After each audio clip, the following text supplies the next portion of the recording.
Hello and welcome to HK Direct this week with a special international flavour to it. This is what we've got coming up for you. We're going to look back on a historic day for the Hong Kong Jockey Club with the first ever race meeting at Conghua Racecourse in mainland China.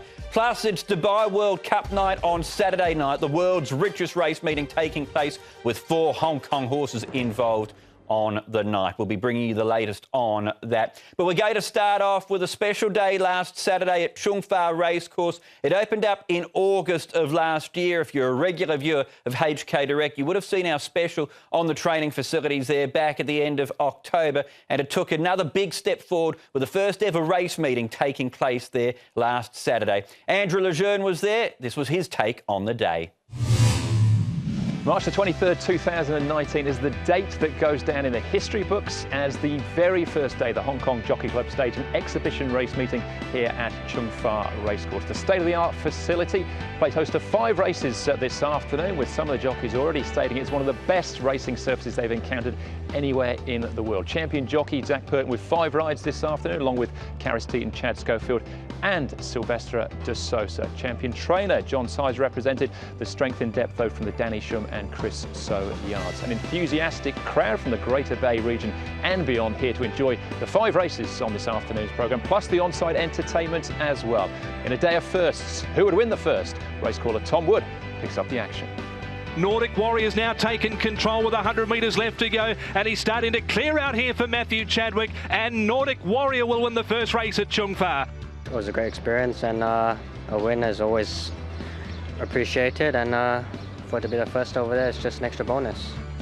Hong Kong trainer Jimmy Ting has been one of the success stories of the season, and he continued an extraordinary record when Dragon Warrior won race 2.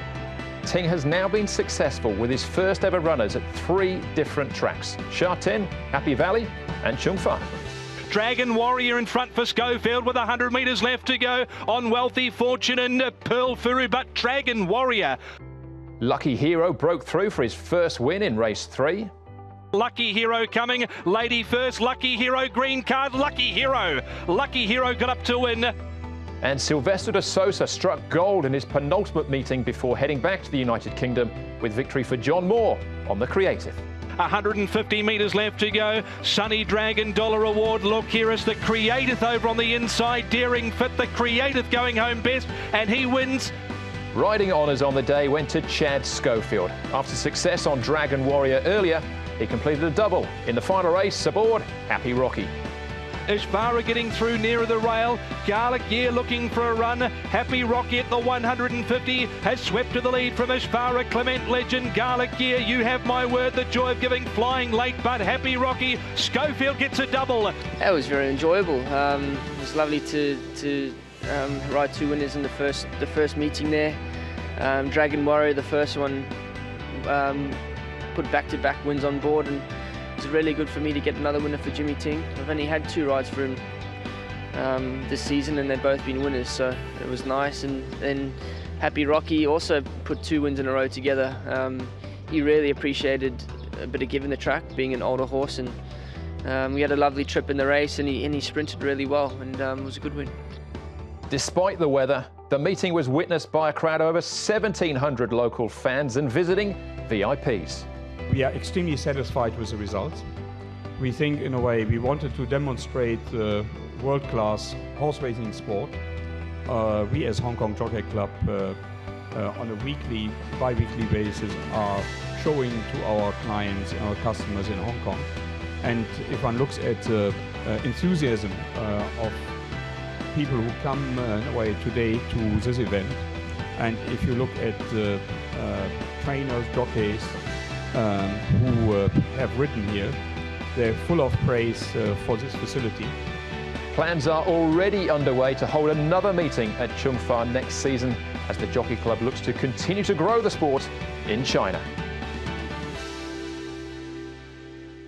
Well done to everyone concerned with putting on that exhibition meeting at Conghua. Certainly a significant day, the first time ever that Hong Kong horses had competed in mainland China. Thanks to Angela Jeune for that piece. From China, we're going to Dubai now. It's Dubai World Cup night on Saturday night, and fronting the coverage for the Dubai Racing Channel, as she has on so many occasions, will be Laura King. I caught up with Laura on Skype earlier on and started by asking, what's the build-up to this World Cup been like? I think the main difference between the build-up this year and the build-up in previous Dubai World Cups that I've experienced has been the almond eye factor. I've never seen track work so busy at the 5 a.m. slot. All of the Japanese horses have been coming out at 5 rather than 7. They do have the choice here. And she is the horse that everyone has wanted to see. The 650 press here, I'd say we've had a couple of hundred people every morning at the early slot to see her, and she has not disappointed at all. There's no real standout on the card apart from her. The World Cup itself is very, very open. We don't have an Arrogate or a California Chrome this year, so the Japanese star is the one really commanding all the attention. This is a meeting, Laura, that Hong Kong horses have tasted success at in the past. What do you make of the Hong Kong contingent for this year? The Hong Kong team are being a little bit ignored, I think, and the one I quite fancy is Wishful Thinker. I know the Alquoz is a very tough race, of course, so at Blue Point it's going to be very hard to beat, but he's been beating much lesser opposition than he will encounter on Saturday night. And Wishful Thinker, of course, comes here having won 4 of his last 5. Confidence for the horse will be very high. And we just don't quite know how good he is. So he's the one who intrigues me the most of the Hong Kong horses. Obviously, you've got Goldmount, who steps up in trip. If he'd stayed with Alan King in the UK, he certainly would have been running over 2 miles by now. So he's quite interesting. And so the Legend as well has impressed in the mornings. He looks very professional, has gone about things nicely. But of course, he is in a red hot edition of the Dubai Turf. I don't think we'll see a winner for Hong Kong this year, but perhaps 1 or 2 of them can at least pick up a check or maybe even place. But yeah, they're not really attracting much attention, which I do think is unfair. It's already been a huge carnival for Godolphin. Laura, on the big night itself, we're expecting Blue Point, Thunder Snow, Cross Counter to shine under the lights? Godolphin, of course, have a really strong team. Charlie Appleby has 6 runners. I think probably all of them are going to be very hard to beat. Divine Image has a lot of confidence behind her. The filly in the Derby there talks about her going to Kentucky, although she's a bit of a tricky filly. She could well just lose the plot in the build-up, I think, but other than that, she does have a lot of talent. Blue Point, I think, is vulnerable, as I've mentioned. He's up against some very good horses, and he doesn't often rack up a sequence of wins. I suppose that's one thing you could say against him. I think that Old Persian will be very hard to beat. He did incredibly well to get out of that gap, to find the gap last time and win when he did in the City of Gold. So I think he's probably one I like the best of the Charlie Appleby team. And I do think Thunder Snow is vulnerable.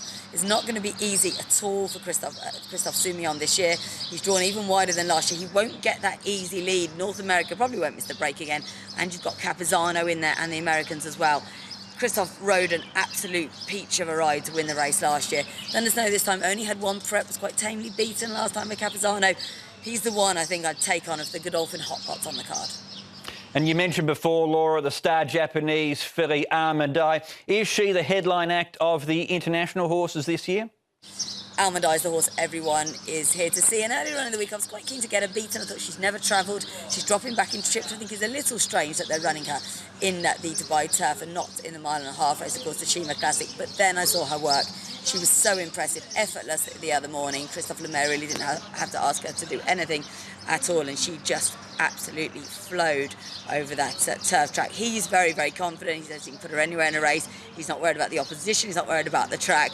It'll be a real shame if she's beaten and a surprise to me. Although we should give a mention for Dream Castle. Perfect here at Meydan this year. He's a reformed horse since being gelded. He's never come up against a horse of the calibre of Almond Eye, but home advantage counts for a lot here. I know it's the biggest night for you for the year, Laura. Overall, what are you most looking forward to about Dubai World Cup night? And have you got a tip for our viewers? The race I'm most looking forward to has to be the Dubai Golden Shaheen. Sentimentally, I really want to see XY Jet win it. Of course, he's been second before. Jorge Navarez had a nightmare run with the horse in that he's gone through 3 knee surgeries. He tied up before his last prep. He really deserves this race, but he's another year older. He's going to go very, very fast. And I worry that might just set it up for promises fulfilled. He's another speed horse. Dale Romans, his trainer, when I spoke to him yesterday, was very keen to point out he doesn't have to go forward.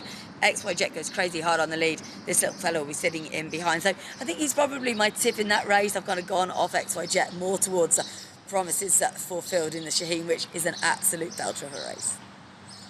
Thanks to Laura King there from the Dubai Racing Channel for her insight in what's sure to be another fabulous Dubai World Cup night from Meydan. Our simulcast of that meeting starts off with Goldmount's tilt in the Dubai Gold Cup at 8:50. Coverage starts at 8:35. Then on Sunday, we're racing at Shah 10. 10 races coming up on the day. The trophy races, the CUHK Alumni Cup, plus we've also got the Togo Harbour Handicapper Class 2, which is our highest class race for the meeting. And to continue the international theme, we've got the Osaka High, a Grade 1 from Japan, included in our coverage of racing overall on Sunday. Trackside Live coverage gets underway at 12:15. For more information on everything that we've covered on today's show, you can go to the Hong Kong Jockey Club website. But that's it for this edition of HK Direct. Thanks to Andrew and Laura and everyone else. We look forward to your company next week. Until then, though, it's goodbye.